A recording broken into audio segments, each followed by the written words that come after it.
ప్రియులారా, యోహాను చాలా స్పష్టంగా మనతో చెప్తూ ఉన్నాడండి. ఆయన కుమారుడైన యేసు రక్తం, ఆయన కుమారుడైనటువంటి దేవుని కుమారునిగా ఈ లోకానికి వచ్చినటువంటి యేసుక్రీస్తు ప్రభు వారి యొక్క రక్తము మనలను సమస్త దుర్నీతి నుండి విడిపించి పవిత్రులుగా చేయును అని రాయబడిందండి. యేసుక్రీస్తు ప్రభు వారు సిలువలో కార్చిన రక్తము ద్వారా మనము పవిత్రులుగా చేయబడుతున్నాము. యేసుక్రీస్తు ప్రభు వారు సిలువలో కార్చిన రక్తము ద్వారా మనము నీతిమంతులుగా తీర్చబడుతున్నామని రోమా 5:8 కూడా రాయబడింది. కాబట్టి ప్రియులారా, యేసు ప్రభు మన పాపములు క్షమించే అధికారము ఆయనకు ఉంది. యేసు రక్తము ద్వారానే మన పాపములు క్షమించబడి మనము నీతిమంతులుగా తీర్చబడుచున్నాము. Praise the lord, hallelujah. Mark సువార్త 2వ అధ్యాయం 10వ వచనం చదువుకుందాం. మనుషుల యొక్క పాపములను క్షమించే అధికారము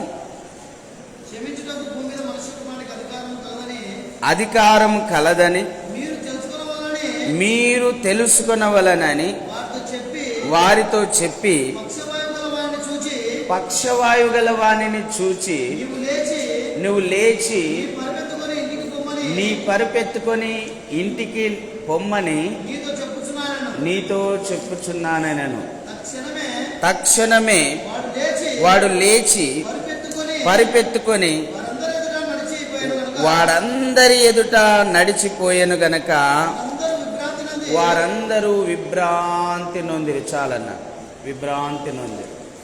ప్రభునందు ప్రియులారా, మార్కు సువార్త 2వ అధ్యాయం 5వ వచనంలో ఆ పక్షవాయు గల వానితో ప్రభు అంటున్నాడు, నా కుమారుడా, నీ పాపములు క్షమించబడి ఉన్నవి.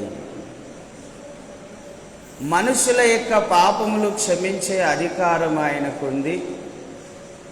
అంతేకాదు, మనుషుల యొక్క రోగములను, వ్యాధులను, బాధలను, సమస్యలను తొలగించుటకు ఆయనకు అధికారం ఉంది.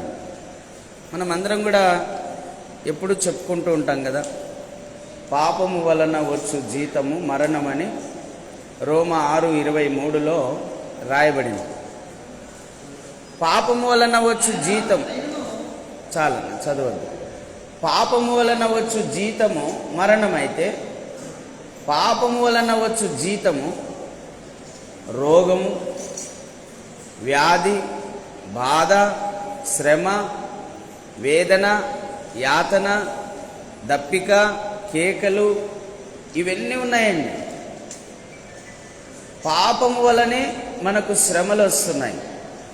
పాపం వలనే మనోవేదన చెందుతూ ఉన్నాము. పాపం వలనే దుఃఖపడుతూ ఉన్నాము.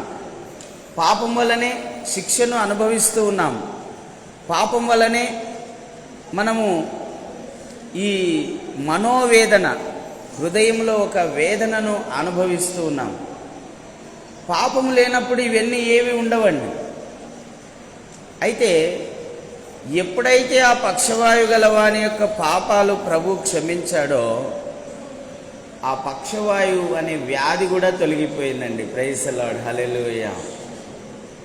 నేను సంఘముతో చెప్పే మాట ఏంటంటే, ప్రభు ఆత్మ ద్వారా గ్రహించి ఎప్పుడైతే మీ పాపాలు క్షమించబడతాయో అప్పుడు మీ శరీరానికి కూడా స్వస్థత కలుగుతుంది.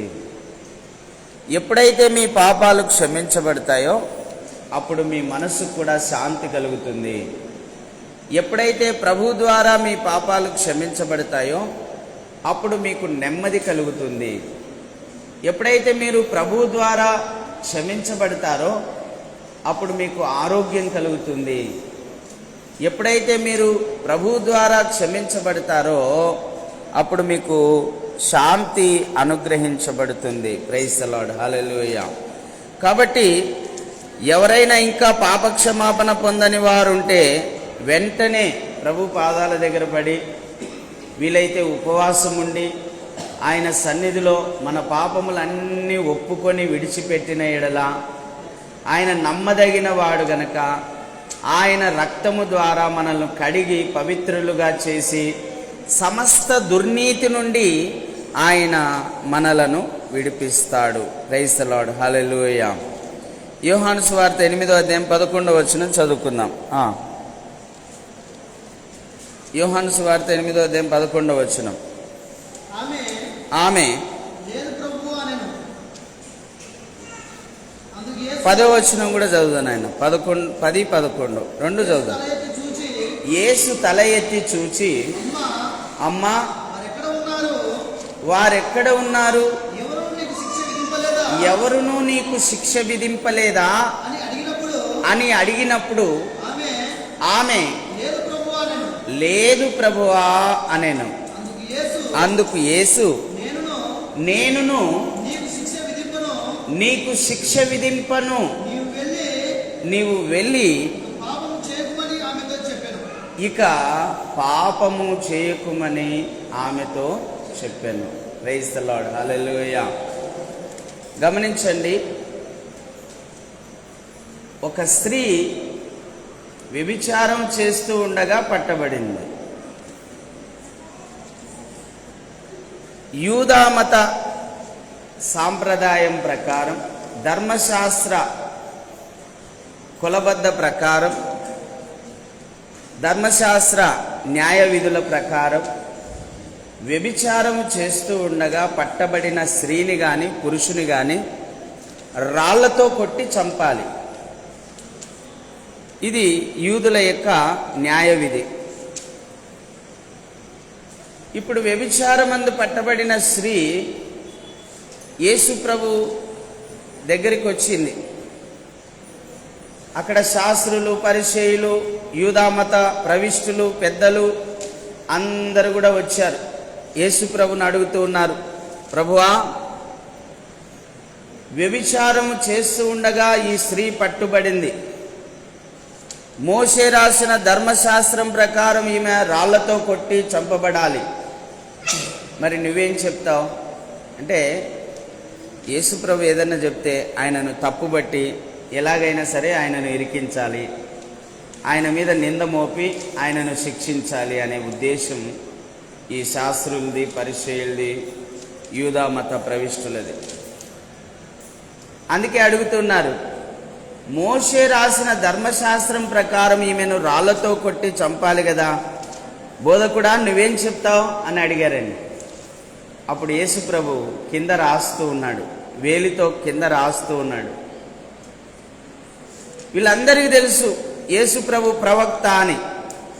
ప్రవక్త అంటే ఎవరి హృదయంలో ఏమనుకుంటున్నారో ఆయనకు తెలుసు, ఎవరి జీవితాలు ఎలాగున్నాయో ఆయనకు తెలుసు, ఎవరు ఏమేం పాపాలు చేశారో కూడా ఆయనకు తెలుసు. ప్రవక్తకు అన్నీ తెలుస్తాయండి. వాళ్ళందరూ నమ్ముతున్నారు యేసు ప్రభు ప్రవక్త అని. కింద రాస్తూ ఉన్నాడు, ఒక మాట అన్నాడు, మీలో పాపము చేయని వాడు ఎవడైనా ఉంటే మొట్టమొదట ఆమె మీద రాయి వేయండి. ఈ భూమి మీద పాపము చేయని వాడు ఎవడున్నాడండి?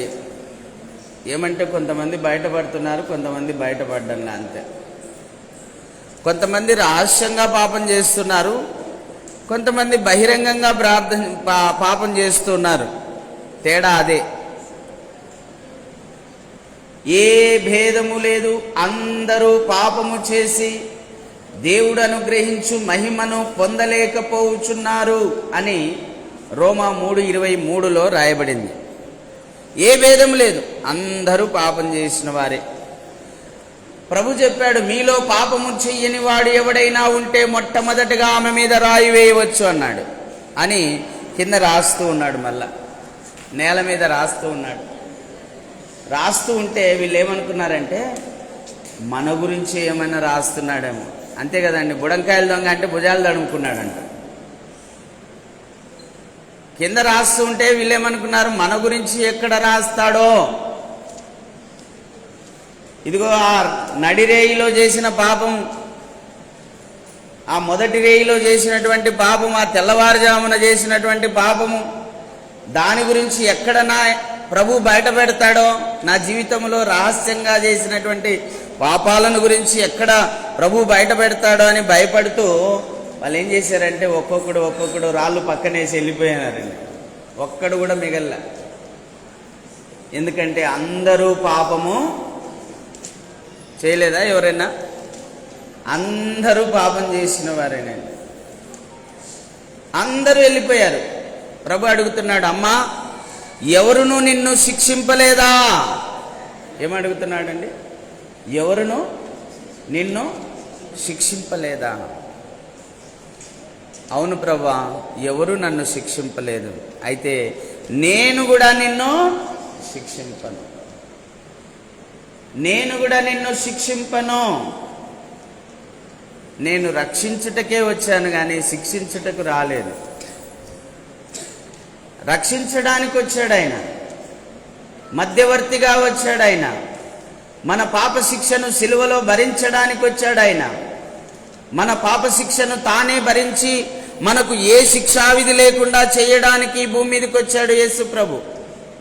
రోమా 8:1 రాయబడింది కదా, క్రీస్తు యేసునందున్న వారికి ఏ శిక్షావిధియు లేదు. ఏ శిక్షావిధి లేకుండా చేయడానికే యేసు ప్రభు ఈ భూమి మీదకి వచ్చాడండి.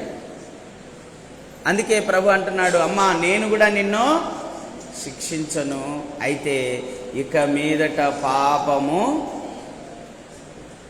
ప్రభు ద్వారా ఒకసారి క్షమించబడిన తర్వాత మళ్ళా పాపం చేయడానికి వీల్లేదు. చాలామంది అన్ని జనులు చెప్తుంటారు, పాపం చేయడానికి వాళ్ళ దేవుడు పర్మిషన్ ఇచ్చినాడు అని చెప్తుంటారు. ఎవరు? అన్ని జనులు. పాపం చేయడానికి పర్మిషన్ లేదండి దేవుడు. చేసిన పాపాలను క్షమించి ఇక మీదట పాపము చెయ్యకుండా బ్రతకమని చెప్పాడు యేసుక్రీస్తు ప్రభువారు. చేసిన పాపాలన్నిటినీ కూడా క్షమించి ఇక మీదట పాపములు చేయకుండా జీవించమని, పాపము చేయకుండా బ్రతకమని ప్రభు మనందరితో చెప్తూ ఉన్నాడండి. చూడండి, మరొక మాటను చదువుకుందాం. లూకా సువార్త 7వ అధ్యాయము 47, 48 వచనాలు చదువుకుందాం. లూకా సువార్త 7వ అధ్యాయము. ఆమె విస్తారముగా ప్రేమించను గనుక ఆమె విస్తార పాపములు క్షమించబడెనని మీతో చెప్పుచున్నాను. ఎవనికి కొంచెముగా క్షమించబడునో కొంచెముగా వాడు ప్రేమించునని చెప్పి నీ పాపములు క్షమించబడి ఉన్నవని అని ఆమెతో అనెను. అప్పుడు ఆయనతో కూడా భోజన పత్తిని కూర్చున్నవారు పాపములు క్షమించుచున్న ఇతడెవడని తమలో తాము అనుకొనిరి. అందుకాయన నీ విశ్వాసము నిన్ను రక్షించెను, సమాధానము గలదానవై వెళ్ళుమని ఆ స్త్రీతో చెప్పెను. హల్లెలూయా. చూడండి, యేసుక్రీస్తు ప్రభువారు పరిసయ్యుడైన సీమోను ఇంటికి వెళ్ళాడని. పరిసయ్యుడైన సీమోను ఇంటికి వెళ్ళాడు. సీమోను వచ్చిన శిష్యులకు యేసు ప్రభు వారికి భోజనం సిద్ధపరిచాడు. సీమోను ఎందుకు వాళ్ళ ఇంట్లో భోజనం సిద్ధపరిచాడంటే, ఈయన ఎవరో తెలుసుకోవాలి. ఈయనను కొంతమంది ఏమో ప్రవక్త అంటున్నారు, కొంతమంది ఏమో మెస్సియా అంటున్నారు, కొంతమంది ఏమో లోకరక్షకుడు అంటున్నారు, కొంతమంది ఏమో దైవ కుమారుడు అంటున్నారు. అయినా ఈయన ఎవరో తెలుసుకోవాలి. కొంతమంది ఏమో ఈయనను ప్రవక్త అంటున్నారు, అయినా ఈయన ఎవరో తెలుసుకోవాలని చెప్పి భోజనానికి పిలిచాడండి యేసు ప్రభును ఆయన శిష్యులను. భోజనానికి పిలిచాడు. అందరూ భోజనానికి కూర్చున్నారు. అంతలోనే ఒక పాపాత్మురాలైనటువంటి స్త్రీ లోపలికి వచ్చిందండి. సీమోను ఇంటిలోనికి వచ్చింది. సీమోను ఇంటిలోనికి వచ్చి యేసు ప్రభు పాదాల మీద పడి కన్నీళ్లు విడుస్తూ, ఆ కన్నీళ్లను తన తల వెంట్రుకలతో తుడుస్తూ, తను తెచ్చినటువంటి అత్తరును కూడా పాదాలకు రాస్తూ, తల వెంట్రుకలతో తుడుస్తూ, కన్నీళ్లు విడుస్తూ పశ్చాత్తాపడుతూ ఉందండి. ఏడుస్తూ ఉంది. కన్నీళ్లు కారిపోతూ ఉన్నాయి. తన హృదయంలో ఉన్న భారం అంతా తొలగిపోయేంత వరకు కూడా ఆమె ఏడుస్తూనే ఉందండి. ఆ పక్కనే ఉన్న సీమోను చూశాడు. ఈమె ఎవరో ఈయనకు తెలియదా? ఈయన ప్రవక్త అయితే ఎందుకు ఆమెను తాకనిస్తున్నాడు? అదే ఆయన డౌట్. ఈమె ఒక వేశ్య అని తెలియదా? ఈమె ఒక వ్యభిచారి అని తెలియదా? ఈమె ఒక పాపాత్మురాలని తెలియదా? ఈమెను ఎందుకు తాకనిస్తూ ఉన్నాడు? ఈయన ప్రవక్త కదా అని మనసులో అనుకుంటూ ఉన్నాడండి. అమ్మా, యేసు ప్రభుకు ఎవరి మనసులో ఏమనుకుంటున్నారో ఆయనకు తెలుస్తాయండి. హృదయాంతరంగములు ఎరిగిన వాడు. ఆయనకు తెలుసు. హృదయంలో అనుకుంటున్నటువంటి విషయాన్ని యేసుక్రీస్తు ప్రభు వారు గమనించి, సీమోను, ఈమె ఎవరో నాకు తెలుసు. నీ హృదయంలో నువ్వు ఏమనుకుంటున్నావో కూడా నాకు తెలుసు. నేను నీ ఇంటికి వచ్చాను, నా కాళ్ళకు నీళ్ళు ఇయ్యలేదు, నా తలకు నూనె ఇవ్వలేదు, నన్ను ముద్దు పెట్టుకోలేదు. కానీ ఈమె వచ్చినప్పటి నుంచి నా పాదాల మీద పడి కన్నీళ్లు విడుస్తూ, ఆ కన్నీళ్లను తన వెంట్రుకలతో తుడుస్తూ పశ్చాత్తాపడుతుంది.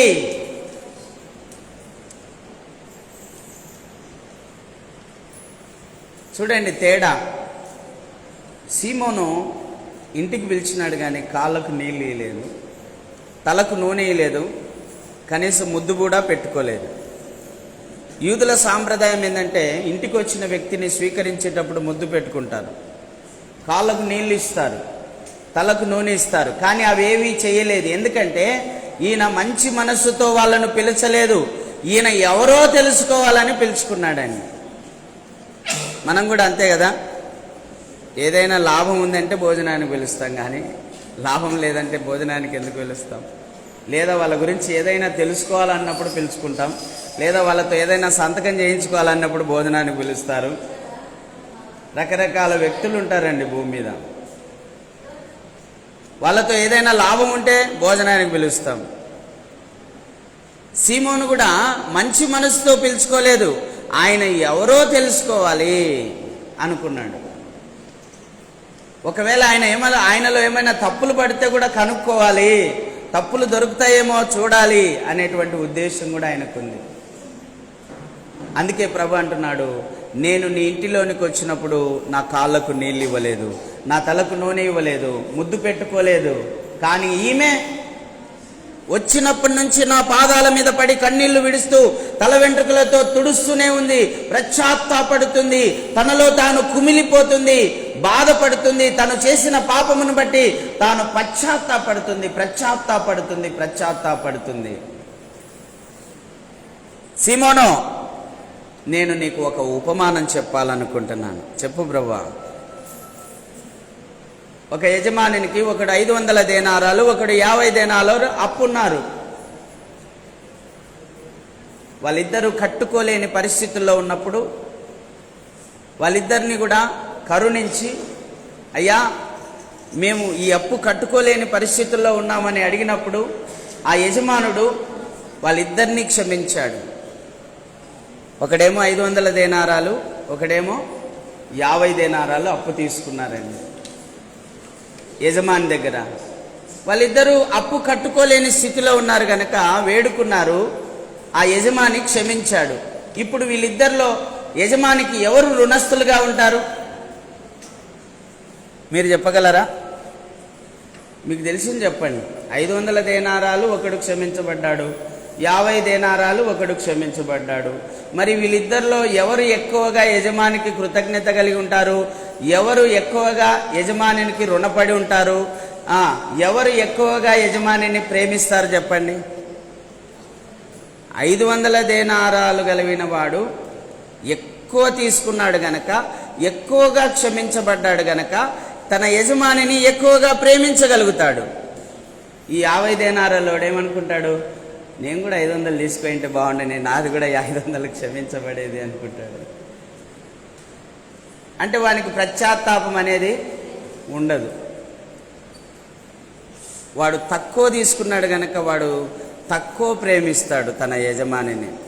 వీడు ఎక్కువ తీసుకొని ఎక్కువ క్షమించబడ్డాడు గనక తన యజమానిని ఎక్కువ ప్రేమిస్తాడు, ఎక్కువగా రుణపడి ఉంటాడు.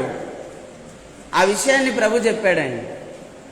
సీమోన్ అన్నాడు, 500 దేనారాలు తీసుకున్న వాడే ప్రభు అన్నాడు. అంటే అప్పుడు ప్రభు అంటున్నాడండి, ఇదిగో ఈమె విస్తారముగా పాపములు చేసింది, కానీ ఈమె విస్తారముగా నన్ను ప్రేమించెను గనక ఈమె విస్తార పాపములు క్షమించబడి ఉన్నాయి. హల్లెలూయా. విస్తారంగా పాపం చేసింది, ప్రభు పాదాల దగ్గర విస్తారంగా ప్రభువును ప్రేమించి ప్రభు పాదాల దగ్గర పశ్చాత్తాపడింది. అందుకే ఆమె విస్తార పాపములు క్షమించబడి ఉన్నాయి. ఆ మాటను చదవన్నా ఒకసారి.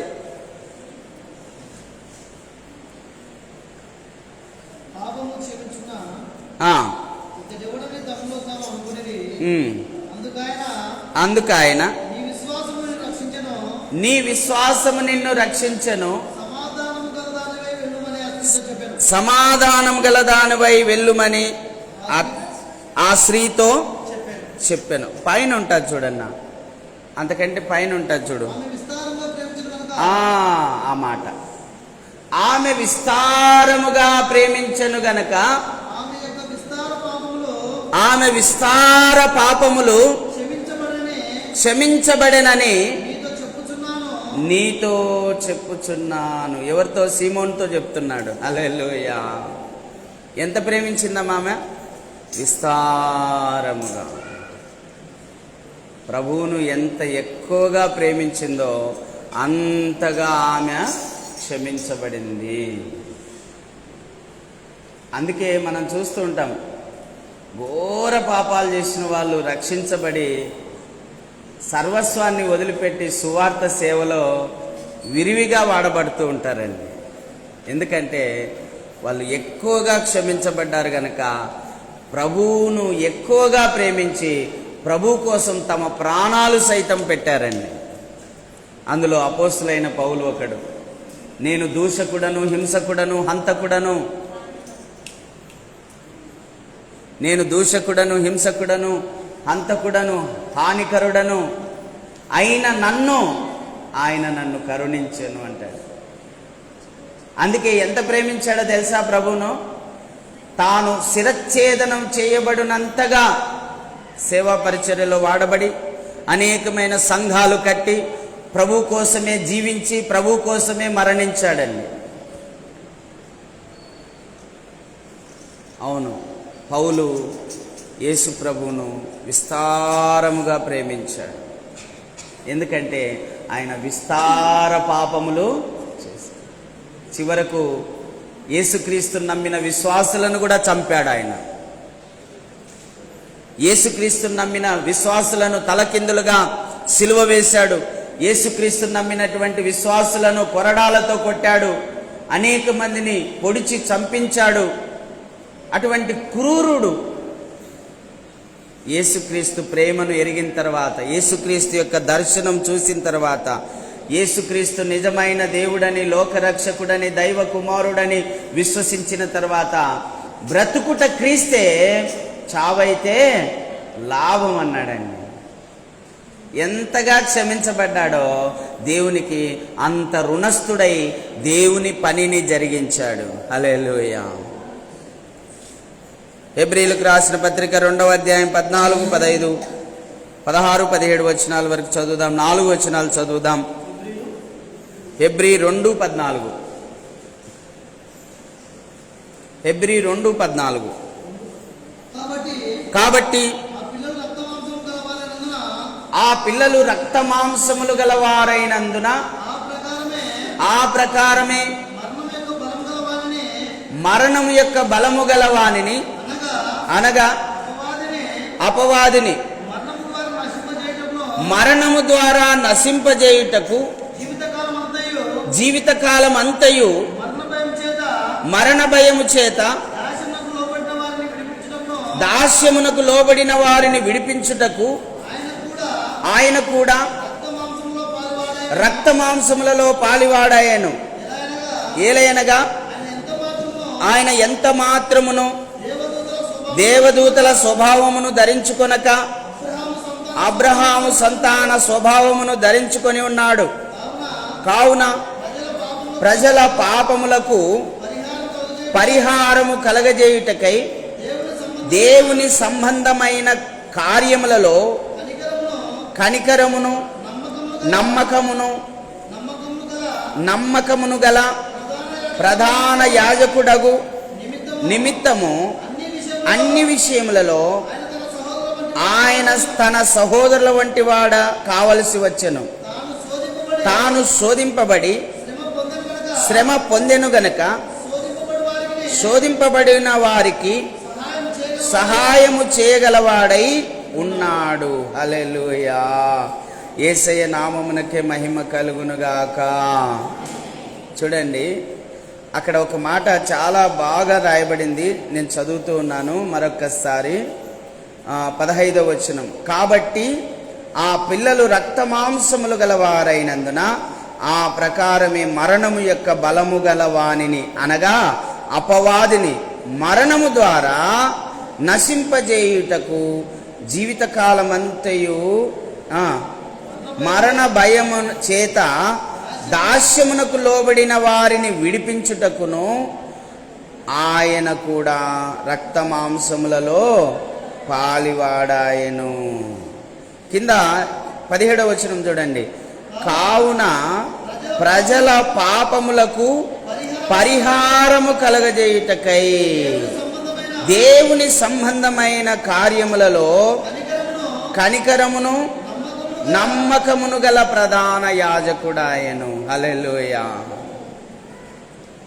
మనుషుల యొక్క పాపములను పరిహరించడానికి అపవాది యొక్క బలమును అంతరింపజేయడానికి నశింపజేయడానికి తన మరణము చేత అపవాది యొక్క బలమును నశింపజేశాడండి. తన మరణము చేత మనకు పాప పరిహారము కలుగజేశాడు. హల్లెలూయా. యేసయ్య నామమునకే మహిమ కలుగునుగాక. ఇక చివరిగా ఒక మాట చదువుకొని ముగించుకుందాం. 1 పేతురు 1వ అధ్యాయం 19వ వచనం చదువుదాం. 1 పేతురు 1వ అధ్యాయం 19వ వచనం. అమూల్యమైన రక్తము చేత అనగా నిర్దోషమును నిష్కలంకమునగు గొర్రెపిల్ల వంటి క్రీస్తు రక్తము చేత విమోచించబడితిరని మీరెరుగుదురు కదా. ఆయన జగత్తు పునాది వేయబడక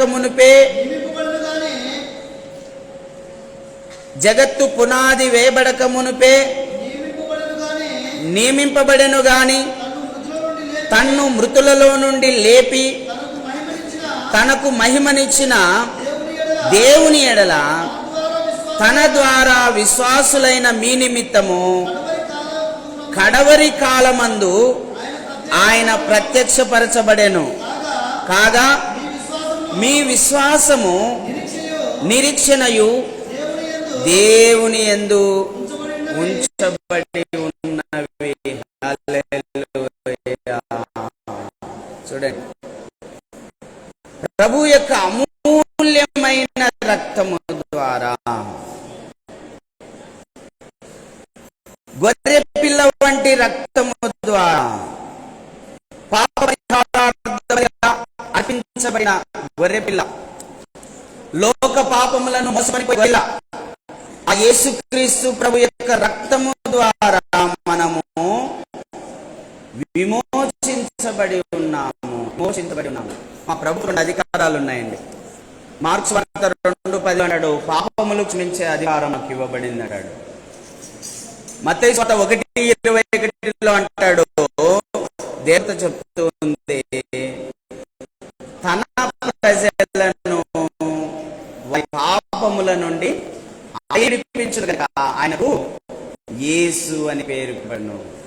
పాపములు క్షమిస్తాడు, ఆయన పాపము విడిస్తాడు, రెండు చేస్తాడు.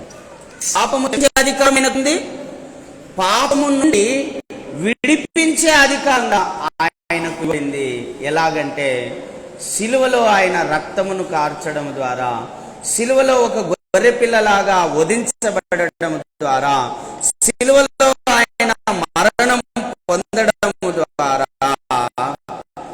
ఈరోజు మనకు పాప క్షమాపణ, పాప విమోచన కలుగుతున్నది. అంతేకాదండి, అపవాది యొక్క బలమునంతటిని నిర్వీర్యం చేశాడు ఆయన మరణం ద్వారా.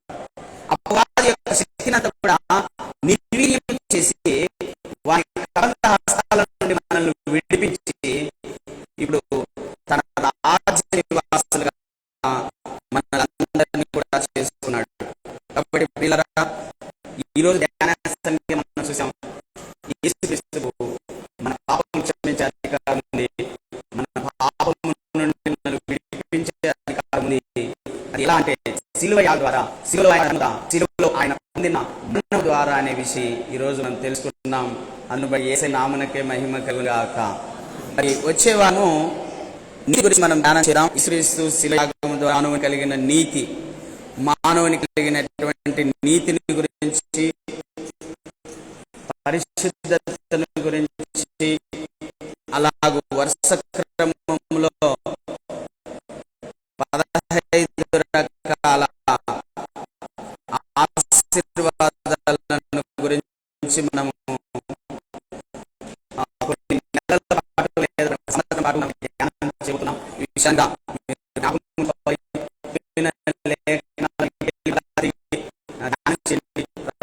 వాళ్ళు ఒక పెన్ను పేపర్ పెట్టుకొని పెట్టుకొని రాసుకోండి, చదువుతూ ధ్యానం చేయండి. ఇప్పుడు మరింత పరిశుద్ధాత్మ దేవుడు సహాయం చేస్తాడు. దేవుడి మాట మన ఇంటిలో దీవించుగాక. ఆమేన్.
స్త్రీగాను పురుషునిగాను సృజించను.